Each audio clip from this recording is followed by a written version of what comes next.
Imagine you are on a carousel ride at the amusement park. The carousel moves in a circle with the same sights and sounds repeating over and over and over again. I did this at SeaWorld, with my kid. At first, you're questioning what's happening, and after a while, you start to feel trapped and disoriented. You want to get off, but the ride just keeps going, and you feel like you're stuck in a loop. You've already experienced it. That music in your head is just looming because you've already heard it over and over and over again. Yet it won't stop. Just when you think the ride is about to stop, the amusement park worker says, "Hey, let's just go around one more time." They push that button and they send you spiraling one more time. Maybe if you take another loop around, you'll gain some clarity. Now imagine this is what you're experiencing with OCD, this thought loop over and over again. You may have an intrusive thought or worry that starts off small, but then it keeps repeating over and over and over again, just like this carousel ride.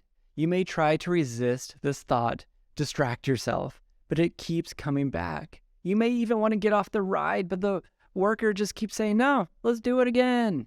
You feel trapped and overwhelmed. Seriously, imagine yourself stuck on this thing.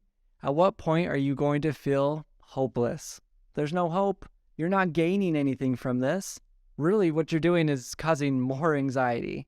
If you struggle with OCD, and you have been for a while, there is a good chance that depression has wormed its way into this at some point. A study in 2011 found that people diagnosed with OCD are 10 times more likely to experience depression than those without OCD symptoms. By the end of this video, my hope is to give you some tips to help you with your depression within OCD. I've taken some time to really understand this throughout my own practice and the hundreds of people that I've seen. And this is what I find.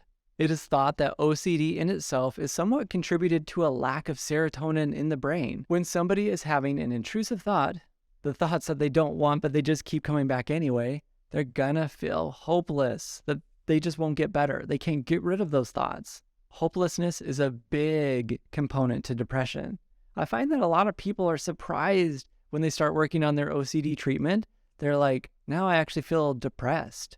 What is this? What's happening? What I find is that depression and OCD have kind of always been eye to eye, but OCD tends to trump everything else. And what ends up happening is that when OCD symptoms start reducing, depression is still here. And it's like, dang it, I'm feeling more depressed. But really, they've kind of always had it. They just didn't notice it as much. Ultimately, it's best to work with treatment for depression as well as OCD.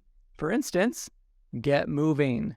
Exercise has been shown to be an effective way to reduce depressive symptoms. If I'm sitting on the couch and I'm ruminating, I'm not moving. I'm just thinking. Get outside, walk, do yoga, find an activity you enjoy, something regularly that you can do. Connect with others. Support systems are great. When we're sitting on the couch, ruminating, we're usually by ourselves, isolating, loneliness. We don't want that.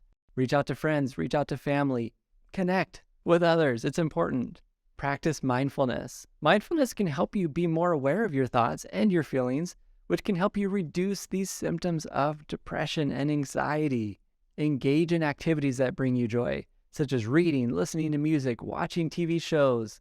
We don't do this to get out of the thoughts and out of the feelings. We do this to enjoy life. But here's the kicker. You do all of these things even if you don't feel like it.